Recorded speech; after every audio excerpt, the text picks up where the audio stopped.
Bismillahirrahmanirrahim. Qala ngadawu saha Ka'bun Ka'ab, wallahi demi Allah, ma an'ama henteu mapari nikmat saha Allahu Allah alayya kakaula min nikmatin kana hiji nikmat qatu sama sakali ba'da idhada dina sabada maparin hidayah ni kakaula saha Allahu Allah lil islami kana Islam a'doma anu langkung agung pinapsi dina diri kaula min sidki tibatan jujurna kaula Rasulullahi ka Rasulullah sallallahu alaihi wasallam alla akuna tegesna yen henteu kabuktian kaula kadabtu eta bohong kaula huka itu Rasul pa ahlika mangka lamun kaula bohong jadi sabab yen binasa kaula kama halaka seperti yen geus binasa saha alladzina jalma-jalma kadzabu anu barohong itu ladina. Innallaha karna saestuna Allah Ta'ala qala eta ngadawuh Allah lilladzina kadzabu lilladzina kajalma-jalma kadzabu anu barohong itu ladina hina angjala dina nalika ngalungsurkeun Allah al-wahya kana wahyu ngadawuhkeun saroma kana pangawon-awonna perkara qala anu ngadawuh Allah li ahadin ka seseorang Pakola mangka ngadawuh Allah saha Allahu Ta'ala Allah Ta'ala sayahlifuna billahi lakum idan qalabatum ilaihim litu'ridu anhum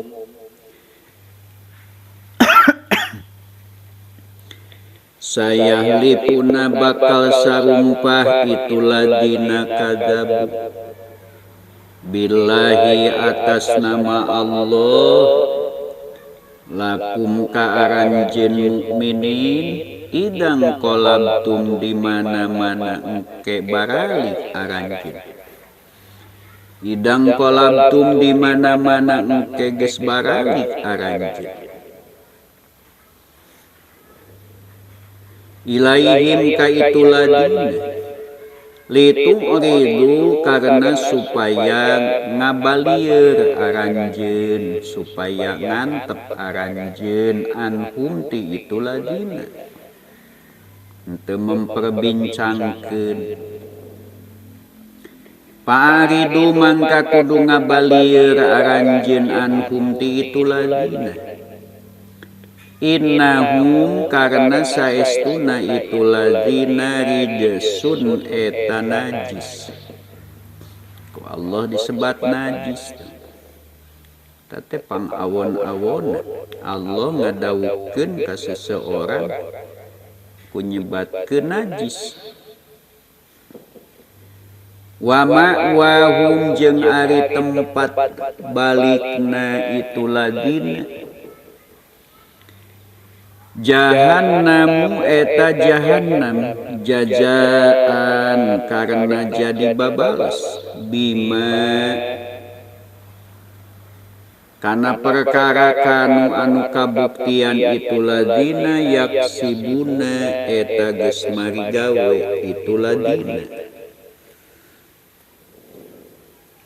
yaksibuna fi'il mudhari tapi teu ditunakan kanu teh tuduh kana zaman madi bima kana perkara kanu anu geus kabuktian itulah dina keur di dunya yaksibuna eta terus megawe itulah dina yahlipuna sarumpah itulah dina lakum kama kaaranjeun litardau karena supaya ridho aranjeun anhum ti itulah dina pa in tardau tuluy lamun ridho aranjeun anhum ti itulah dina fa innallaha maka saestuna Allah la yardo eta henteu ridho Allah anil qaumil fasikina ti kaum anu fasik. At-Taubat ayat 85-86. Saur Ka'ab sabada ditampi tobatna ku Allah sabada diisolasi ku Kangjeng Nabi sareng para sahabat diantep pedah tengiring perang Tabuk bari teu ngadamel alesan data dina ge henteu niat moal ngiring ngan kitu we ku Allah dikeresakeun teu ngiring padahal teu aya alesan tapi anjeunna waktos teu ngiring teh henteu seperti orang munafik. Orang munafik mah teu marilu perang Tabuk teh daratang ka Rasul nyarieun alesan anu pikahartieun sahingga Rasul teh ngawidian maranehna teu milu perang. Bahkan begitu Rasul sumping sareng para sahabat di perang Tabuk munafik daratang deui bari sarumpah ka Allah sarumpah atas nama Allah ka Nabi sareng ka mukminin sumpah anu isina mah supaya Nabi sareng para sahabat henteu mencaci maki ku pedah maranehna teu milu.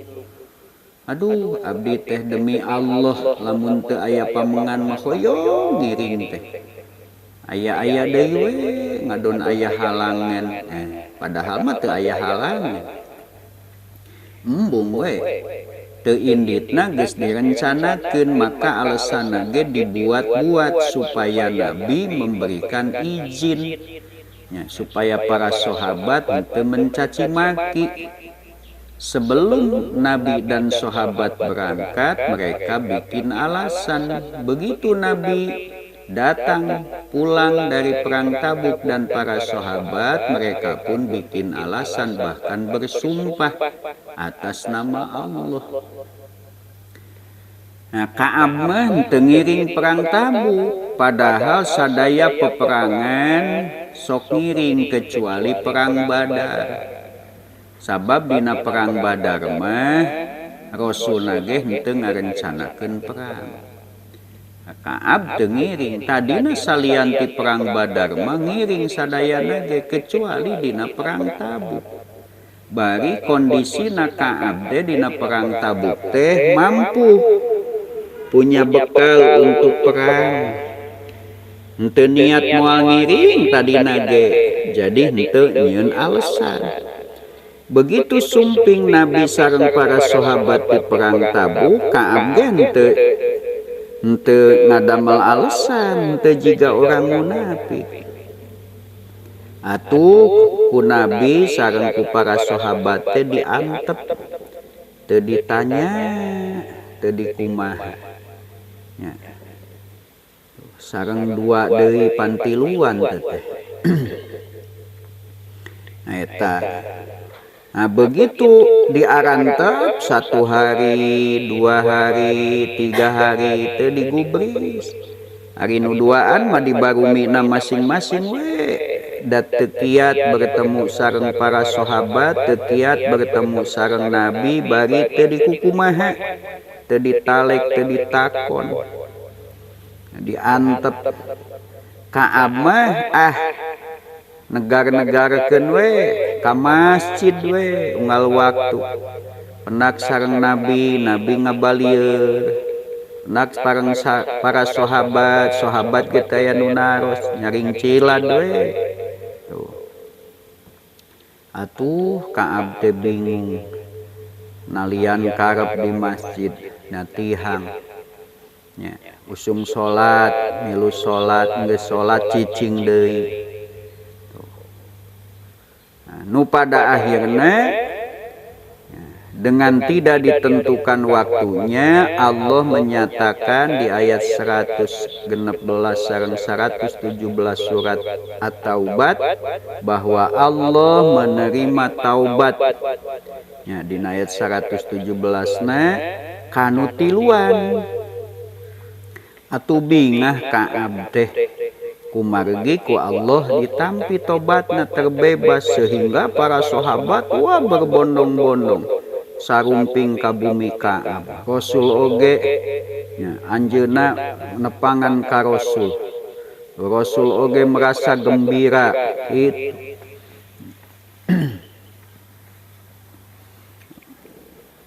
Pedah Allah tos nampi tobatna Ka'ab, ti Ka'ab dihampura ku teu milu perang Tabuk. Nah Ka'ab ngadawuh, demi Allah, Allah teu maparin hiji kanikmatan ka kaula sabada Allah maparin hidayah Islam anu langkung ageng dina diri kaula tibatan jujurna kaula ka Rasul. Jujurna kumaha teu ngadamel alasan anu bohong. Coba lamun kaula ngadamel alasan bohong, saur Ka'ab, pasti kaula bakal binasa seperti orang-orang munafik anu berbuat alasan bohong. Binasa orang munafik sekalipun secara dohir mereka tidak dicaci, tidak dimaki, tapi oleh Allah disebut dengan sebutan yang jelek. Innahum rijsun. Maranehna teh najis. Itu kan ucapan kotornya. Bagi didawuhkeun ku Allah. Mereka itu najis. Cobi nu ngadawuhna Allah, oleh Allah disebut rijsun. Berarti kan itu penilaian yang sangat buruk karena mereka berdusta supaya diizinkan tidak ikut perang, supaya tidak dicaci karena tidak ikut perang, sehingga bikin alasan bohong kepada Rasul. Tapi oleh Allah ya Rasul dan para sahabat meridoi mereka dalam arti tidak mencaci maki karena mereka bikin alasan. Tapi semua itu ditolak oleh Allah. Bahkan Allah menyatakan yahlifuna lakum litardau anhum fa in tardau anhum fa innallaha la yarda anil qaumil fasiqin. Mereka bersumpah kepada kalian supaya kalian ridho, ya, tidak marah. Namun apabila kalian ridho, Allah tidak ridho. Maka oleh Ka'ab terasa ya, orang munafik itu memang dengan alasan palsunya mereka selamat di awalnya, tapi mereka celaka di ujungnya. Ka'ab diisolasi sampai 50 hari, bingung di awalnya sehingga bumi terasa sempit ya, dengan dua kawannya, tapi di akhirnya selamat. Maka kejujuran itu membawa keselamatan sekalipun pahit. Tapi dusta sekalipun awalnya manis itu membawa kebinasaan. Ya. Maka jujurlah, berlaku jujurlah, sekalipun jujur itu pahit. Ya. Janganlah kalian berdusta, sekalipun dusta itu di awalnya manis. Dan pada hakikatnya tidak ada orang celaka karena kejujuran. Dan tidak ada orang selamat karena kebohongan. Walahum adzabun alimum bima kanu yakdzibun. Orang munafik, bagi mereka siksaan yang begitu pedih karena mereka berdusta. Qala ngadawusa Ka'bun Ka'ab, kunna kabuktian urang sadaya nyaeta Ka'ab sareng dua rencangna anu tengiring perang teh.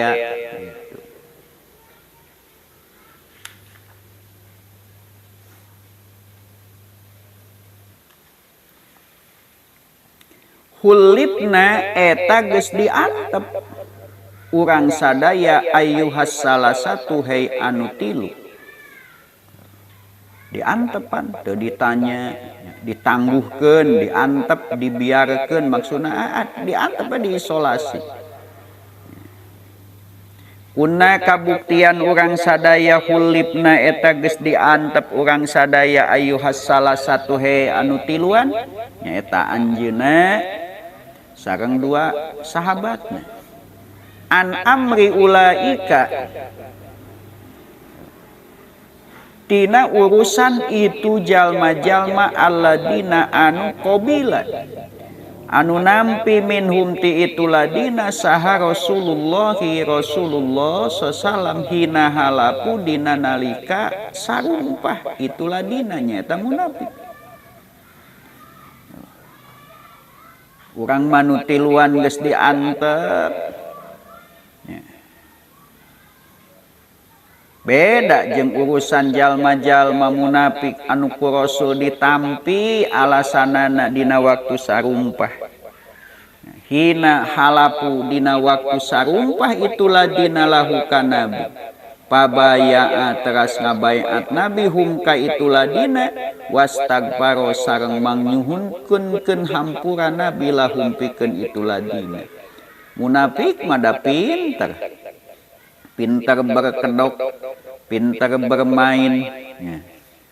Di hadapan Nabi mau bikin sesuatu yang supaya Nabi ridho, rela ya, mengizinkan. Mereka bersumpah ya, sekalipun bohong sumpahnya, mereka tidak tanggung-tanggung bersumpah kepada Nabi, sehingga Nabi membaiat mereka dan memintakan ampunan buat mereka. Wa arja'a jeung nangguhkeun, ngantep, ngabiarkeun saha Rasulullah sallallahu alaihi wasallam amrona kana urusan urang nu tiluan. Urang mah pan diantep, sumping Rasul, da urang teh teu beralasan, teu ngiring teu gaduh alasan, sumping Rasul teu sumping menghadap Rasul dengan alasan. Sumping teh sumping we menemui Rasul, tapi Rasul malah ngabalia Rasul nage, tidak menggubris, akhirnya dibiarkan. Hatta kodo sehingga netepkeun sa Allahu Allah Ta'ala pihi dina itu amrona bidzalika ku itu taubat. Qala ngadausa Allahu Ta'ala Allah Ta'ala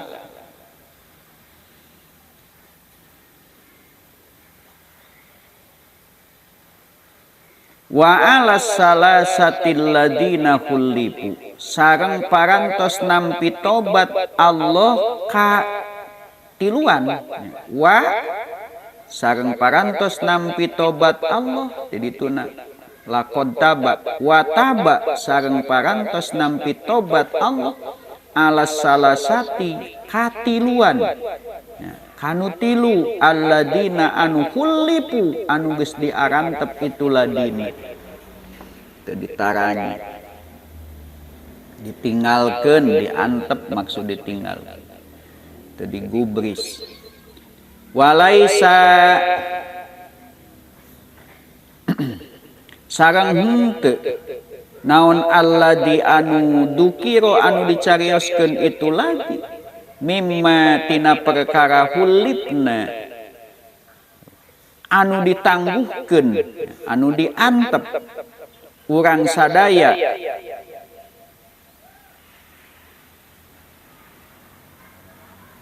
tahallupana eta teu ngiringna urang sadaya anil gojwi tina perang nu dicarioskeun ku Allah teh hulipu diarantep teu ditanya pedah teu ngiring perang tabu tapi nu dicarioskeun ku Allah sanes teu ngiring perangna tapi teu ditanyana gitu kana munafik manu dicaritakeun teh nyieun alasan palsu ku Allah teh nu dicarioskeun teh nyieun alasan palsu ameh diizinan teu milu perang jeung sumpah sabada Rasul sareng para sahabat uih tina perang supaya diridhoi anu tiluan mah ieu Ka'ab sareng dua rencana ieu mah disebat ku Allah hulipu diantep sabada Rasul sareng para sahabat mulih Ka'ab teu ngiring perang sareng dua rencana begitu nepangan ka Rasul Rasul tidak berbicara kepada Ka'ab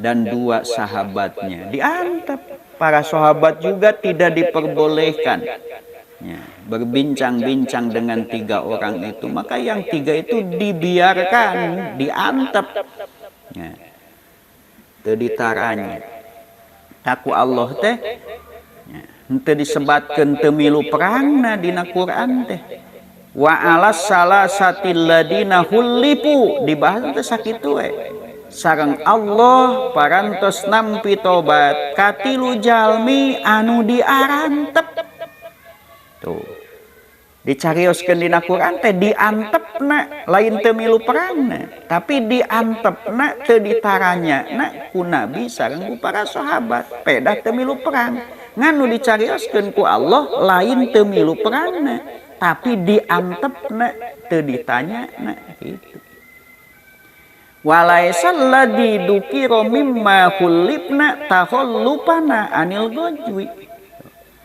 saur Ka'ab walaisa jeung lain sanes naon alladzi anu dukira anu dicarioskeun itu ladi mimma tina perkara khulibna anu diantep urang sadaya eta tahallupana teu ngiring perangna urang sadaya tingaleunana urang sadaya anil gojwi tina perang nu dicarioskeun ku Allah dina Quran tina nu tiluan teh sanes teu ngiring perangna tapi ku sabab diantepna ya. Ku diantepna pedah teu ngiring perangan teu dicarioskeun teu ngiring perangna mah nu dicarioskeun teh diantepna dugi ka 50 hari direheng ya. Diantep teu ditaranya ku salarea wa inna ma huwa sareng pastina ari itu ladi tahlipuhu eta ngantepna Kangjeng Nabi iyana ka urang sadaya nu dicarioskeun teh lain teu ngiringna urang sadaya tina perang lain ku pedah teu milu perang tapi nu dicarioskeun teh ngantepna Nabi ka urang sadaya wa irja'uhu jeung tegesna ngantepna Nabi amrona kana urusan urang sadaya nangguhkeunana Nabi aman ti jalma-jalma halapa anu sumpah itu man lahu ka Nabi Nabi lebih menerima alasan orang-orang yang bersumpah atas nama Allah kepada Nabi walaupun bohong, sehingga mereka selesai urusanana tanu tiluan madah henteu nyieun alasan, henteu sumpah bohong, diantep taku Allah dicarioskeun. Tilu jalma nu diantep ku Nabi sareng sahabat. Jadi dicarioskeun teh ngantepna Nabi sareng sahabat ka eta tilu jalma. Jeung diantep urusanana. Lebih mendahulukan menangani orang-orang yang bersumpah. Ya Nabi tidak salah. Karena Nabi mah diperintahkannya juga menghukumi secara dohir. Jelema nyeun alasan ek nyarek bohong, ku Nabi diterima alasanana. Adapun kebohongannya itu tanggung jawab dia kepada Allah. Rapli ngabohong ka ua, cek ua teh muhun mangga nya gitu. Padahal mah bohong. Abi cenah izin bade uwi heula anu nya sok. Padahal mah bohong eta bakat teh ku hayang balik we nya teh salah ua mah. Nya nu salah mah saha nu nyieun bohong. Nah kitu nya. Tak ulah we. Wa tadaro jeung sanduk-sanduk itu man. Beralasan itu man, nyieun udzur itu man ilaihi ka Nabi. Wa tadaro teh bikin alasan itu. Wa irja'uhu sareng ngantepna Nabi amrona kana urusan urang sadaya aman ti jalma-jalma. Jadi anu tiluan mah dipanerikeun tah ieu mah sumpah mah diuruskeun. Aman ti jalma-jalma. Halapan sumpah itu man lahu ka Nabi wa tadaro sareng nyieun alasan itu man ilaihi ka Nabi. Pakobila teras nampi Nabi minhu ti itu si man muttafaq alaih. Hadis terpanjang itu. Wa fi riwayatin sareng eta tetep dina hiji riwayat annan nabiyya ari saestuna Kangjeng Nabi sallallahu alaihi wasallam kharaja eta kaluar Nabi pi gojwati Tabuka dina perang Tabuk yaumal khamisi dina dinten Kemis. Wa kana sareng kabuktosan Kangjeng Nabi yuhibbu eta mika cinta Nabi ayyah kharuja kana yen kaluar Nabi yaumal khamisi dina dinten Kemis. Aya hiji riwayat menyebatkeun Kangjeng Nabi keluar ti Madinah menuju Tabuk teh dinten Kemis.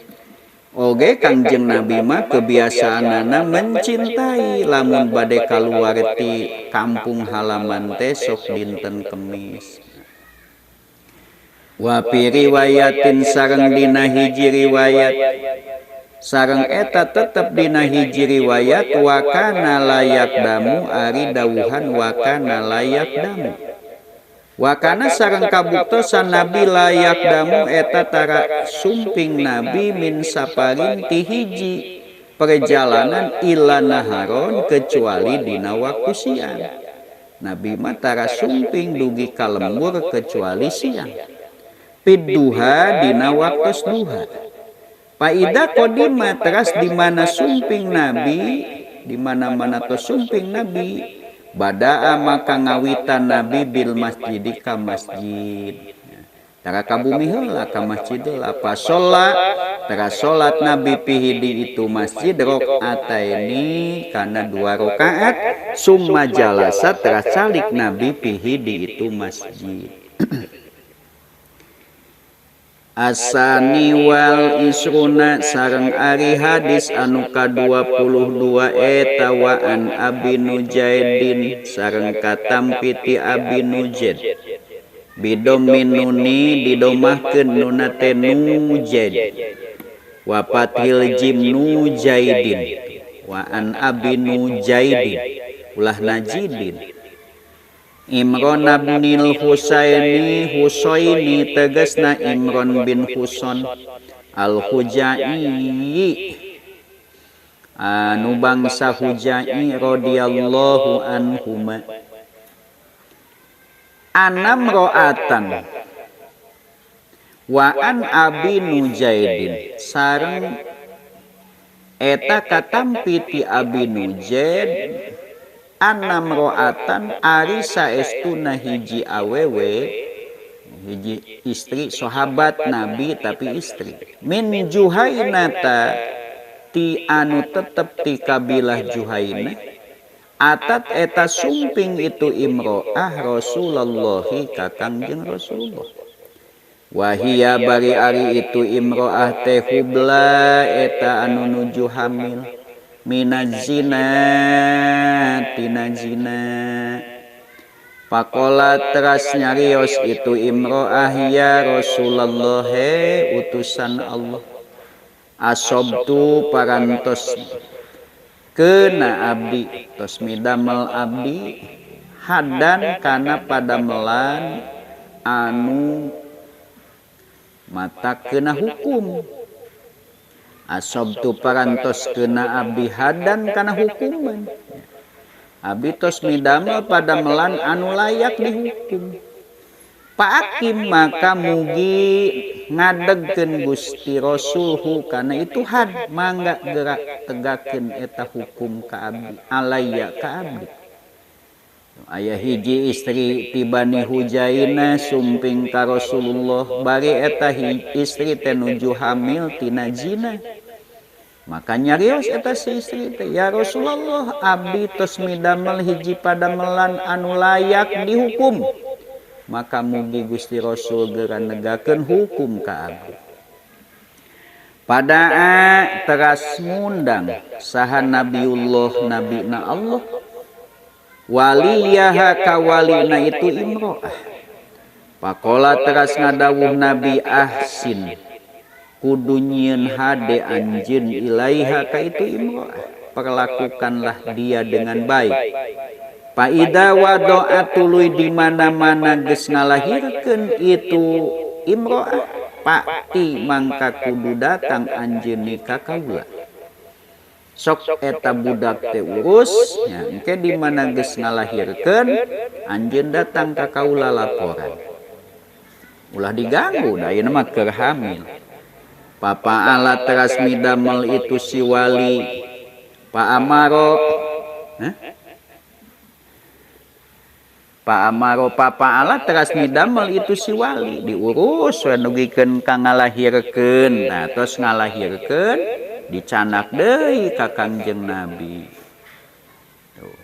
Pak Amaro teras marentahkeun biha ka itu imro'ah saha Nabiullahi nabina Allah, diparentah we pikeun dihukum. Pasuddat tuluy ditalikeun alaiha ka itu imro'ah naon siabuha, dipageuhan ditalikeun pakaianana itu imro'ah.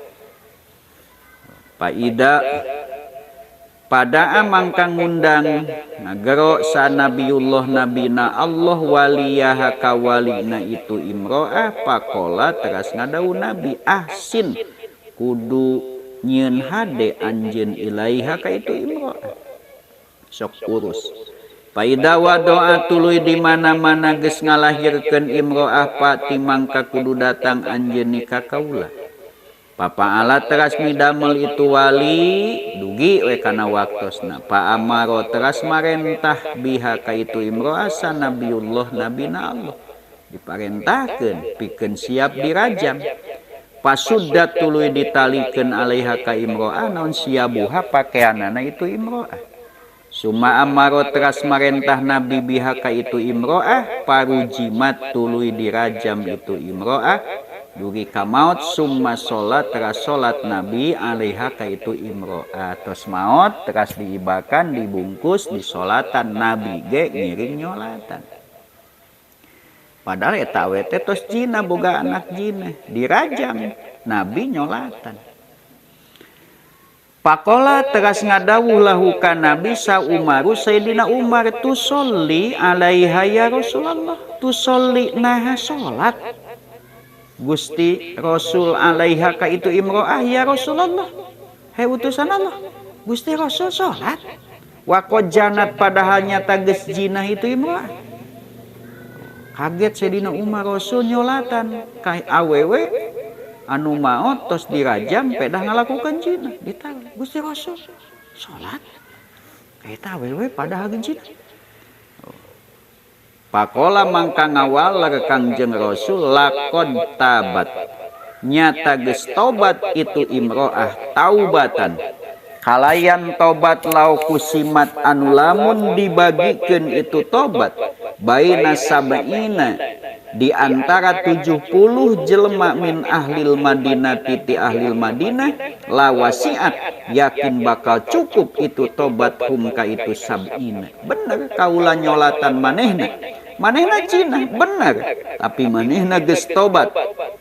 Kalayan tobat musanyana sehingga eta tobat lamun dibagikan ke 70 ahli Madinah mahi jangan 70-an jelema anu durhaka.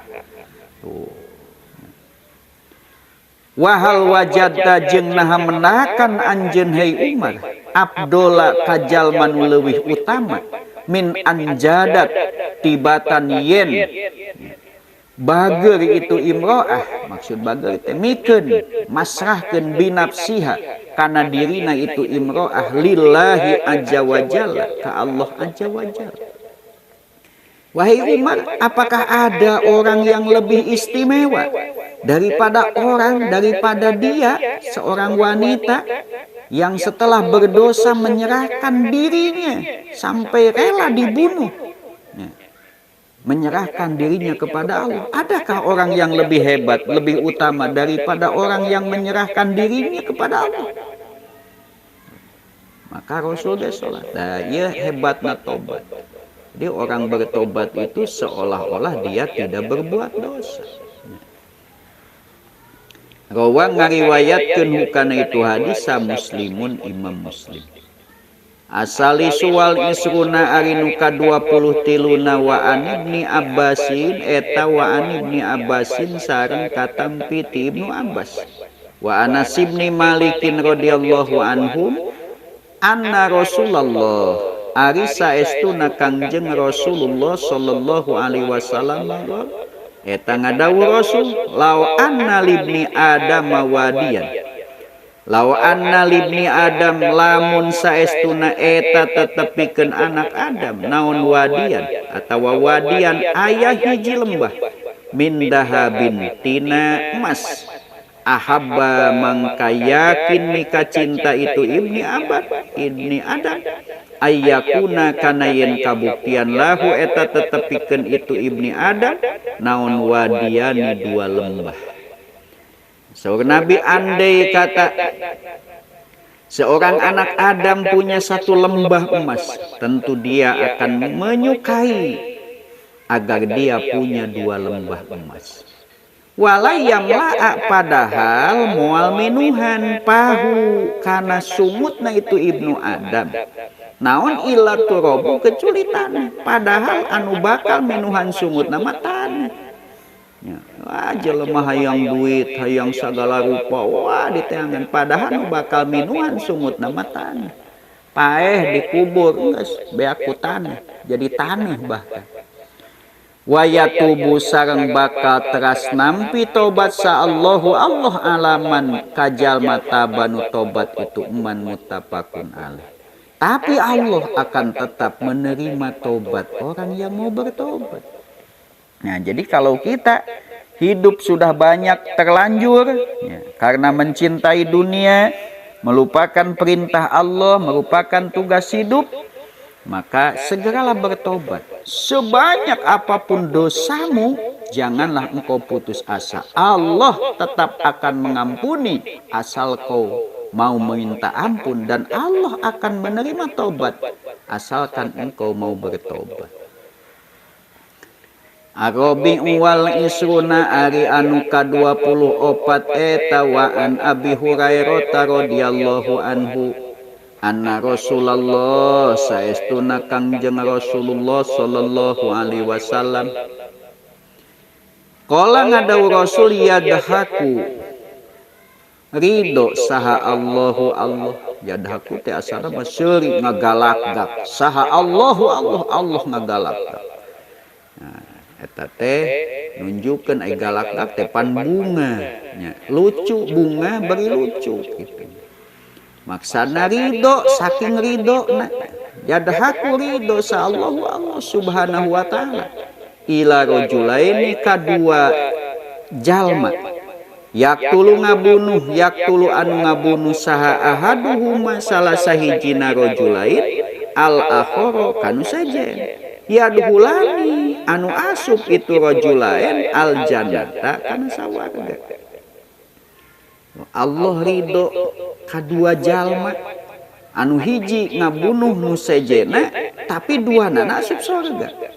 Kumaha yuqatilu geus perang sahahada ieu akhor fi sabilillah dina jalan Allah. Payuk talu tuluy terbunuh itu akhor sumaya tubuh teras nampi tobat nuduhkeun jalan tobat saha Allahu Allah alal qatili kajal manu ngabunuh payuslimu tuluy Islam itu qatil payus tashadu tuluy dimautan syahid itu qatil tuluy disahidkeun itu qatil muttafaqun alaih. Aya dua jalmi anu dipikarido ku Allah dugi ka ku Nabi digambarkeun seolah-olah Allah bumujeng ngagalak saking ridona. Dua jelema di mana nu hiji ngabunuh kanu hiji deui tapi duana asup surga. Kumaha gambaranana? Dua jelema nu hiji Islam perang dina jalan Allah ngabela Islam terbunuh ku kafir. Nah, tuluy eta si kafir sabada ngabunuh muslim tobat asup Islam tuluy terbunuh deui dina medan perang. Jadi duanana asup surga. Babu sobri asalisu ari nu katiluna babu sobri eta bab mertelakeun sobar. Qala ngada usaha Allah Ta'ala ya ayyuhalladzina amanu sabiru wasabiru ya ayyuhalladzina jalma amanu nu ariman itu ladina isbiru kudu sabar aranjeun kabeh wasabiru jeung kudu bertahan sabar kudu pakuat-kuat sabar aranjeun jeung musuh anjeun. Nah, setan sabar ngagoda urang maka urang kudu sabar ulah kagoda ku setan. Ya, kafir sabar memerangi Islam maka muslim ge kudu sabar memperjuangkan Islam. Wa qala sareng ngadawuh Allah Ta'ala wala nabluwannakum bisyai'im minal khawfi wal ju'i wa naqsim minal amwali wal anfusi was samarat wa basyiris sabirin. Al-Baqarah 155. Wala nabluwana jeung yakin bakal tetep muji temenan kami kum ka aranjeun bisain ku sesuatu minal khaufi tina rasa sieun wal ju'i sareng lapar wa naksin sareng kurang minal amwali tina harta wal anfusi sareng tina jiwa kurang harta beak dirampas musuh atawa dipake modal jihad nepikeun ka imut duit ya. Kurang jiwa loba nu maot pikeun mempertahankeun agama wasamaroti sareng kurangna bubuahan kusabab halodo wa basyir sareng kudu masihan kabar gembira anjeun Muhammad as-sabirina ka jalmi-jalmi anu sabar sabar dina menghadapi segala ujian. Wa qala ta'ala innama yuwaffas sabiruna ajrahum bighairi hisab. Az-Zumar ayat 10. Innama yuwaffa pastina bakal dicumponan sa as-sabiruna jalma-jalma nu salobar ajrohum kana ganjaranana itu sabirun bighairi hisabin bari tanpa hitungan. Nu sabar bakal dipenuhi ganjaranana tanpa hitungan. Eueuh 10 kali lipat 700 kali lipat eueuh apa kena kop. Jangan nu sabar mah. Teu dihitung 10 teu dihitung 700. Nya. Anu dihitung 10 mah kebaikan secara umum semua kebaikan oleh Allah dibalas 10 kali lipat. Man jaa bil hasanati falahu asyru amsalih. Tapi kebaikan dengan jalan infak di jalan Allah, Allah balas 700 kali lipat sampai lipatan yang tidak bisa dihitung. Orang sabar dibalas pahalanya tanpa hitungan.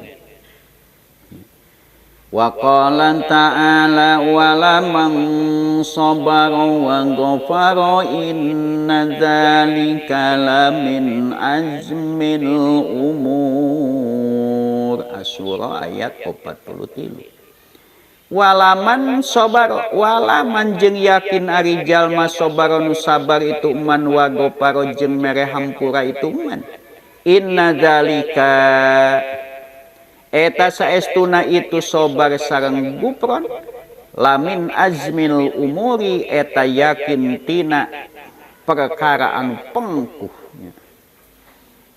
moal bisa dilakukan ku jelema anu mentalna peuyeum sabar atas penderitaan yang dilakukan orang dan masih memberikan maaf kepada orang yang menyakiti. Coba ya, sabar disakiti bisa memberikan maaf kepada orang yang menyakiti.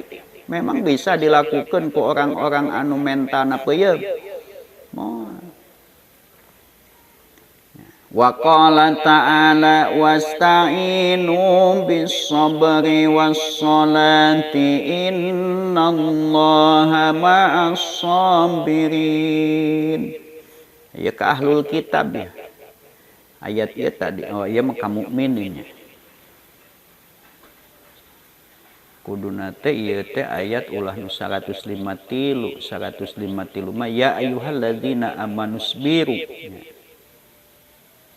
Ya ayyuhalladzina amanusta'inu bis-sabri. Ya ayyuhalladzina amanu.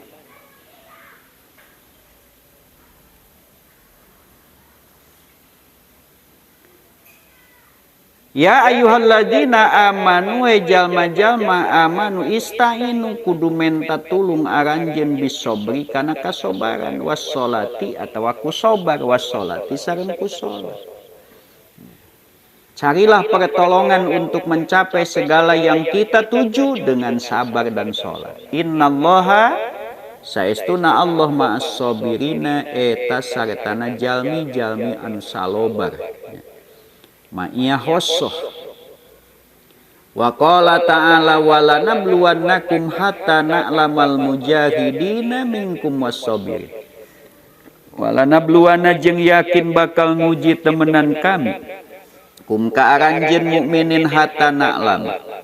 Sehingga yen uninga kami kalayan ilmu anu dhahir secara nemrak. Al mujahidina kajalmi-jalmi anu jihad, benar-benar jihad minkum ti antara aranjeun was-sabirina jeung kajalmi nu benar-benar sabar. Muhammad ayat 3.